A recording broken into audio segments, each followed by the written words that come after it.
Intrigue politico-judiciaire. Les dessous de la condamnation à perpétuité de Blaise Compaoré au Burkina Faso. Comme un coup de tonnerre dans un ciel sans nuages, la nouvelle de la condamnation de Blaise Compaoré pour attentat à la sûreté de l'État, recel de cadavres et complicité d'assassinat dans le cadre du procès Thomas Sankara est tombée comme une guillotine dans sa chevauchée macabre. Cette condamnation a réjoui dans un premier lieu la famille du défunt Sankara et bien entendu certains milieux panafricanistes pour qui il demeure une icône, un modèle de résistance à l'impérialisme. Tandis qu'au Burkina Faso, cette sentence a laissé hébéter les partisans de Blaise Compaoré.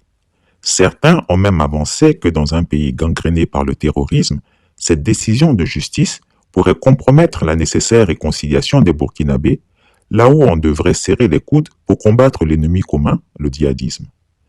Les vraies raisons de cette condamnation sont loin d'être uniquement juridiques ou judiciaires, de beaucoup s'en faut. À s'y méprendre, la joie des panafricains pourrait être de courte durée.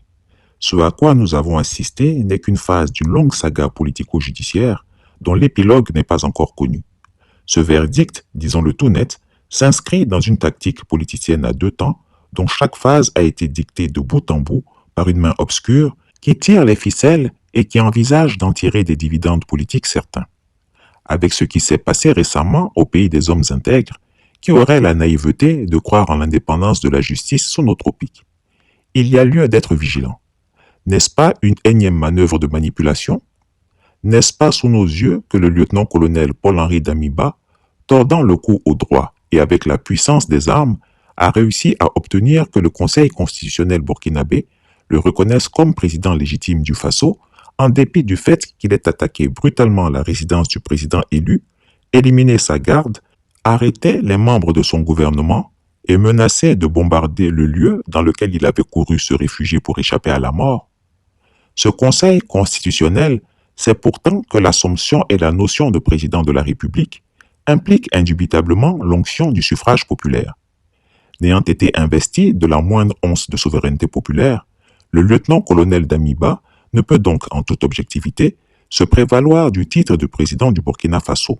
À tout le moins, il peut se targuer d'être le chef de l'État de son pays, comme le fut le général Guy Robert, à la suite du coup d'État perpétré le 24 décembre 1999 en Côte d'Ivoire, mais pas le président. En démocratie, tous les termes ont leur sens et ont leur pesant d'or. Il y a quelque temps, Créciapi avait dit que le lieutenant-colonel Damiba était en train de filer du mauvais coton, et cela se confirme de jour en jour. S'étant rapproché d'Alassane Ouattara, il a cru trouver en ce vieillard roublard et flappy un conseiller avisé, un protecteur au sein de la CEDEAO. Évidemment, quiconque rencontre pour la première fois le chef d'État ivoirien tombe sous le charme d'un homme qui a l'art de se présenter sous un dehors attrayant, séduisant et rassurant. Face à un Damiba qui cherchait ses marques et semblait mal à l'aise dans ses godasses de président, Alassane Ouattara lui a envoyé son petit frère, Téné-Birahima Ouattara dit Lafiole, comme émissaire de bonne volonté. Le messager Lafiole, au nom de son frère, est venu dire au chef de la junte burkinabé que ce dernier leur promettait soutien et assistance diplomatique au sein de la CEDEAO. Il a juré qu'il mettrait le poids diplomatique de la Côte d'Ivoire au service de la junte burkinabé, mais à certaines conditions.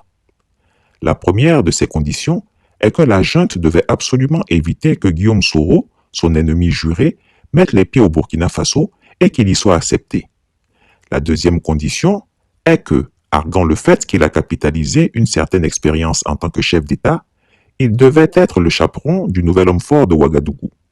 Il a mis en avant ses excellentes relations avec le président français Emmanuel Macron, ce qui devait éviter à la junte burkinabé la colère du locataire de l'Élysée, sans oublier l'autorité qu'il exerce sur la quasi-totalité des chefs d'État de la CEDEAO, dont il dit que ces derniers lui sont tous soumis.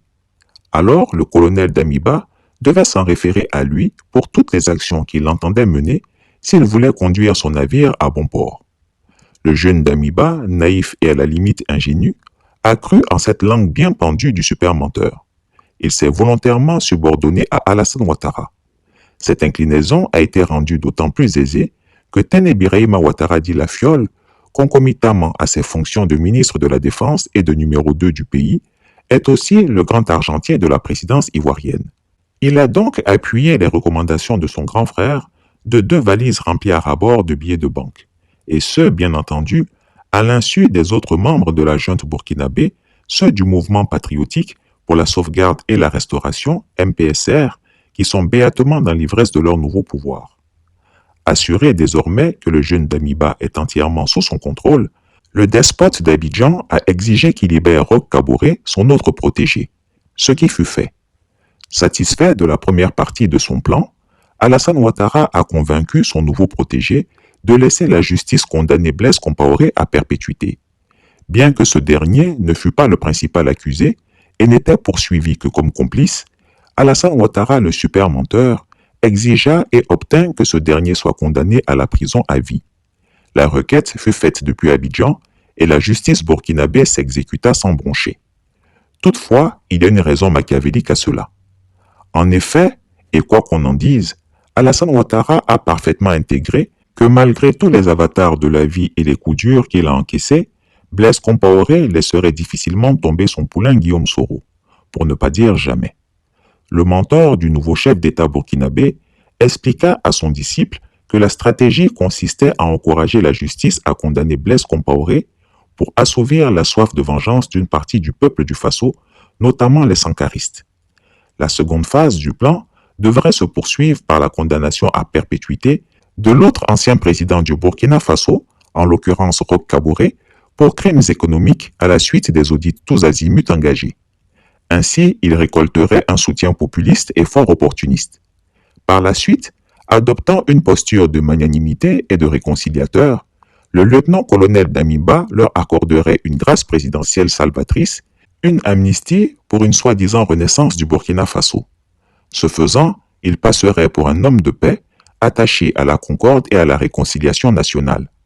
Cela donnerait de lui l'image d'un père de la nation, aimant et juste, et lui ouvrirait grandement les portes de la communauté internationale, sans laquelle, selon Alassane Ouattara, aucun destin présidentiel n'est possible. C'est cela, la haute politique, l'en a convaincu le dictateur des lagunes. Faire cela lui donnerait indubitablement une posture présidentiable, et lui, Alassane Ouattara, se chargerait de lui ouvrir les portes des puissances d'argent sans qu'il rien n'est véritablement possible en politique. Surtout pour financer une campagne électorale présidentielle qui s'évalue en milliards de nos francs. Les yeux brillants de convoitise et aguichés par l'idée d'être le prochain véritable président du Burkina Faso, le lieutenant-colonel Paul-Henri Sandaogo Damiba s'est engouffré dans le chemin que lui indique Alassane Ouattara. Quitter le commandement de la 3e région militaire du Burkina Faso, c'est-à-dire Ouagadougou, Manga, Koudougou et Fada-Ngourma, pour le commandement du Burkina Faso tout entier. Voilà une perspective qui séduit fortement le chef du MPSR. Cependant, toute entourloupe, aussi bien conçue qu'elle soit, peut avoir des failles. Quelle sera la réaction du peuple burkinabé quand il se rendra compte qu'il s'est fait enfariner? Rappelons-nous que quelle que soit la puissance dont dispose un chef, en définitive, seul le peuple est détenteur du pouvoir et de la souveraineté. Chris Yapi espère se tromper, car dans un tel scénario, il faut admettre que les risques sont énormes pour le Burkina Faso. Le sort de notre icône, Thomas Sankara, est tellement grand qu'on aurait plutôt préféré que le procès soit organisé par un gouvernement démocratiquement élu. Que la vérité soit faite afin de permettre à la famille de faire son deuil et non dans cette ambiance délétère et par une junte militaire qui a toutes les manettes en main. Un procès juste et équitable qui aurait vu Blaise Compaoré dire sa part de vérité, des magistrats dire le droit eût été préférable. Une condamnation par contumace laisse toujours une part de goût inachevé. Il faut concéder qu'aussi subtile que soit la manœuvre actuelle d'Alassane Ouattara, elle n'en est pas moins cynique. Qui ose vraiment croire que le dictateur ivoirien extradera Blaise Compaoré.